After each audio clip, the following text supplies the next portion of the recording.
Right now, Hogan Gidley, Deputy White House Press Secretary and Advisor to President Trump, live in the White House. Hogan, great to have you.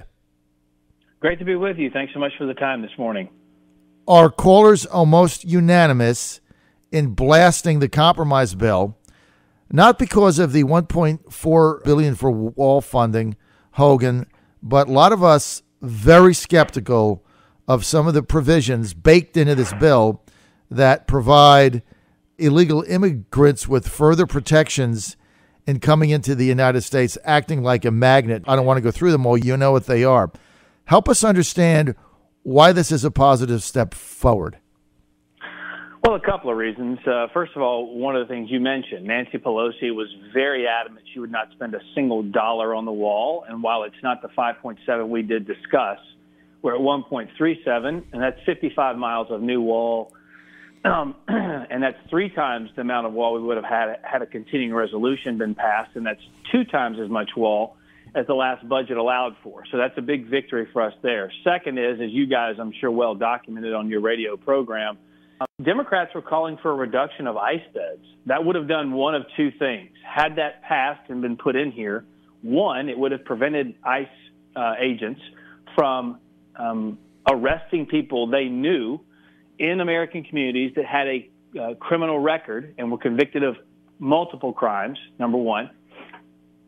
Or it would have forced ICE to release those criminals into American communities. Now, while that sounds like it's too far-fetched to be real, that's exactly what Democrats pushed for. The only thing that was missing in that proposal from Democrats was the corresponding document that told us exactly which Democrat-controlled communities they'd like for us to drop those criminals into. Because it kind of seems ridiculous that they're happy with releasing criminals just as long as it's not in their backyard. I would have loved to have seen a corresponding letter there. So we got that out of the piece of legislation as well. So there are some victories here. It's not perfect. The president's never said it's going to be perfect. What I do think everyone should pay attention to is the address today the president's going to give the nation. I believe, last I heard, it's still scheduled for the Rose Garden. And as I've told you before, the president is going to do everything within his legal authority to protect this country. And you're going to see some of those announcements today that a lot of people aren't expecting and a lot of people don't know about. Okay, so Hogan, a lot of the criticism of this bill is saying that there are added protections for illegals to cross the border, added money for keeping them in detention for a short period of time. It expands, a lot of people saying it expands catch and release. So here's the thing. A lot of us get the $1.4 billion, right? Because it went from nothing for the wall to $1.4 billion. So I'm like fine with that. We live in the real world, and Pelosi's not going to give the president $5.7 billion, and we had our chance with Ryan and it didn't get done, and we all have to deal with that. So I'm fine with that. My concern is baking policies into this bill that further attract illegal immigration. That's, I think, if I could just sum it up in that. Sure. That's the overriding concern. I want you to address that.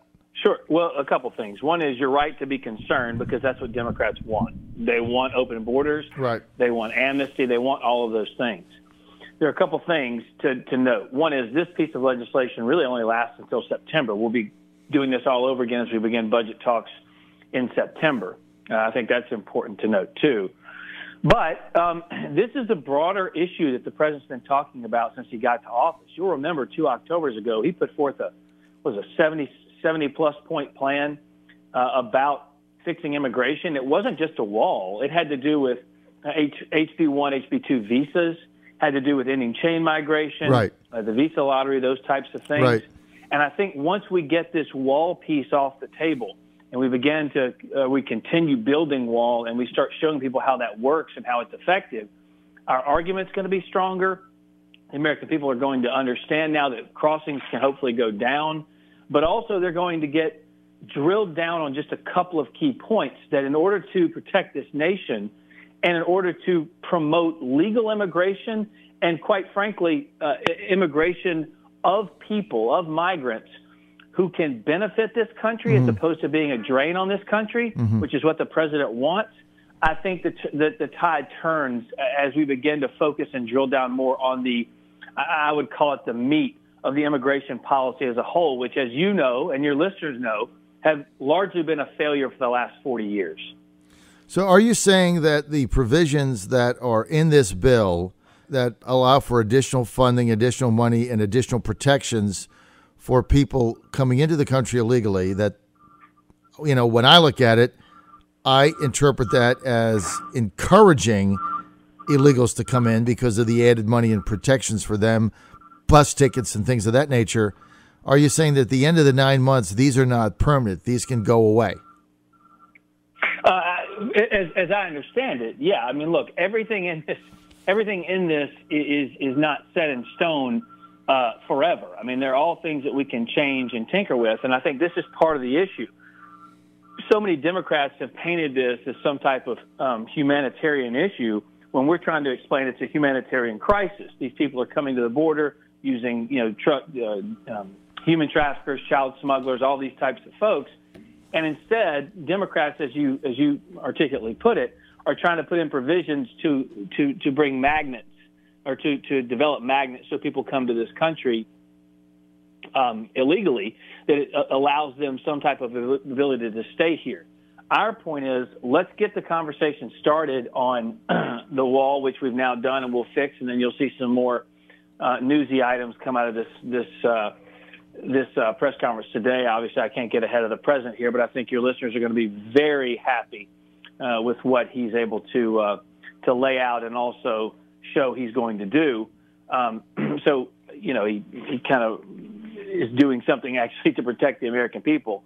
The second is, I think it clears the deck for us to have a conversation about the nuts and bolts of our immigration system, because it is so fraught with magnets. It is so fraught with dangerous loopholes that allow, chain migration is one of the worst. The president wants and expects our immigration system to be merit-based. So that's something we're really going to push for as we move into September as well. All these things are changeable. All these things are malleable. We just want to get this off the table. Let's fund the government, and now let's work on exposing exactly what Democrats are all about. And the American people are on our side because, 70-30, 80-20, they all want border security, and they don't want people coming here illegally. Hogan, that sounds good. But you know how many times rank and file Trump supporters now have been burned by so-called Republicans in negotiations? And we went through the Paul Ryan thing and everything. I mean, you just look at this bill. We saw it. Remember when the president signed the omnibus bill and said, "I don't like it, I hate it, but I'm going to sign it. Don't send me something like that again." Well, then leadership, Paul Ryan said, "I'll get you the money for the wall. Don't worry about it." Well, that never came, did it? No.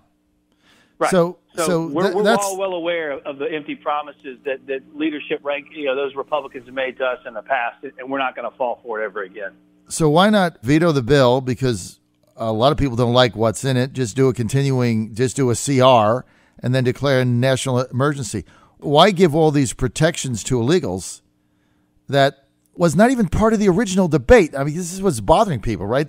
We did a negotiation on funding for the wall, and I understand what the Democrats tried to put in there, eliminate ICE beds and ICE jail cells and release criminals on the street, whatever they were trying to do. It's good that, that didn't happen. But a lot of other things happened in this bill that people are scratching their head and saying, wait a minute, that wasn't even part of this deal. All we were supposed to be talking about was funding for a wall, and we'll take the $1.4 billion. So my question is, why not veto it, just get a CR for 6 months and declare the national emergency? What benefits of this bill are there? Let me give you some. This is kind of frustrating to me also, but this is kind of the way Washington works when the political reality exists the way it does. There are pots of money he can take in an emergency that can be used for a wall, and much of that money can't be used for the wall. Some of it's easy to get, some of it's hard to get. It's going to be enjoined almost automatically. So there may be a chance if we just pass the CR, we'd never see a single dime of wall funding.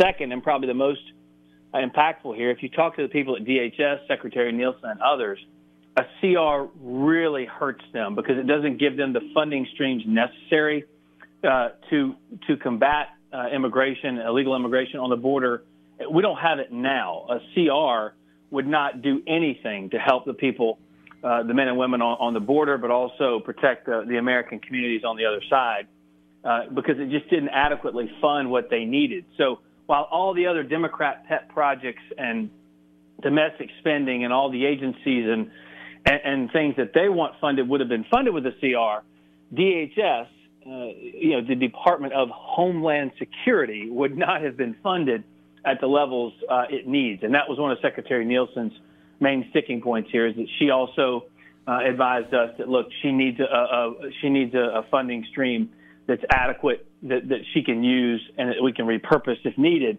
But it had to be done so that we could protect the people. She said without it, it just didn't provide her with the resources needed and necessary to do their jobs on the border.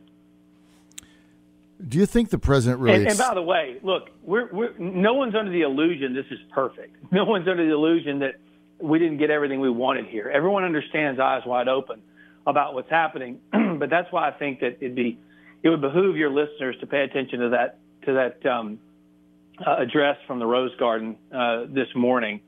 Listen to what the president's going to do. I think he's going to shock a lot of folks with some of the information we have and that will show. But also keep in mind, this hill we believe is one to die on, because we believe the safety and security of the American people is not only a constitutional obligation that the president and, quite frankly, members of Congress take, but it's something that the American people deserve. You're going to see the president address that directly from the Rose Garden. He's got a few announcements to make that will, in fact, make a lot of news. But then we'll move forward, because this thing's going to happen all over again in September, and that's the time to really fight for it. As you know, Democrats are already, they never get out of campaign mode, but they're going to be in full-bore campaign mode by September, and they're really going to get to see some stark contrasts between what they believe and the loopholes they want in laws to be permanent that allow people here versus what we want, which is to protect this country first. Are you recommending to the president, Hogan, that he sign this bill? It's not necessarily my place to make the recommendation. He asks me more or less how it's going to play in the media. And I've been pretty clear and honest with the president, and that's what I do. I give him my opinions when he asks, and then when he makes the decision, we move forward. The fact is, this is a success for the president, despite what so many are trying to spin on the left and what some of the folks even on the right are saying. So many people, your listeners and you are quite frankly, I'd say, more heady than so many, because you do pay attention to the issue, but you understand there are political realities that exist, as you just pointed out, with the wall funding itself, understanding that Ryan didn't get it, so the president has to do it. But, my recommendation notwithstanding, the president makes the decisions. He's the one who got all those millions of votes. I did not. And he's the one who makes the decisions, because he's the one who has to protect the American people, and he knows where the buck stops. It stops with him. That's why he's doing this, because we're moving forward. And, again, I'd tune in for his announcement from the Rose Garden today. So, Hogan, it seems that what you're saying, and I know you got to wrap things up here, but it seems what I'm hearing you say is that this is a necessary evil, a pill that's got to be swallowed by those that strongly believe in border security and securing the southern border of the United States, that the provisions that are in the bill that were put in there by Democrats to protect illegal immigrants, giving them rights, crossing the border and not getting them out, and money to fund them and feed them and take care of them, our money, taxpayer money, that is a short-term thing you're going to have to swallow to get a longer-term legislative solution to this, including a barrier and including reforms that would not include incentives to get people to come and try to get into the country illegally. Can I sum it up that way? I don't necessarily know that I would use every one of the words you just used, but I'll give you one example. So this is what we're now seeing, and this is what exposes the issue. In, I believe it's San Diego, there's a lawsuit filed against the federal government because the lawsuit was that we released convicted criminals. The federal government was forced to release convicted criminals into San Diego. There's only one problem with that lawsuit. That same entity sued the federal government because they said you can't keep these people in jail. So we can't keep them in jail, but we can't release them? I'm quite confused as to how this works. I'm saying that because they're going to end up, in my opinion, Democrats are going to end up not just being exposed for being hypocritical. That's all rhetorical stuff. They're going to be exposed for their policies actually hurting this nation. And so when you see what the president's going to do today, I think anyone who has any question or anyone who has concern about this particular appropriations bill is going to be given a renewed sense of not just understanding, but of confidence in what this president's doing.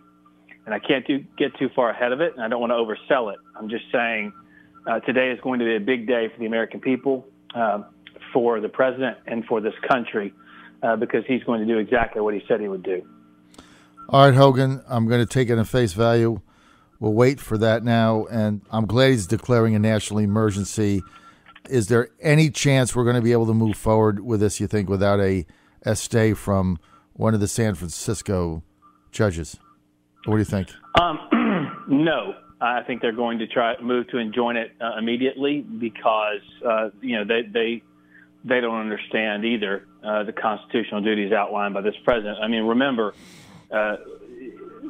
Barack Obama basically eradicated immigration law when he said, I can't do this, I can't do this, I can't do this, and then did it. Mm-hmm. This president is actually enforcing immigration law, and the courts, the liberal courts across this country, try and fight that at every turn. But that's why I'm saying the president's been clear. There are other pots of money where he can get what he needs to protect the country. So I'd be on the lookout for some of those announcements today because no liberal court is going to prevent the president from protecting the American people. All right, Hogan, thank you. I really appreciate that analysis and enlightening conversation we had and the perspective so that we understand all the dynamics that are going into this, Hogan. Thank you for your time, I'll sir. come back anytime. All right, thank you. I really appreciate it.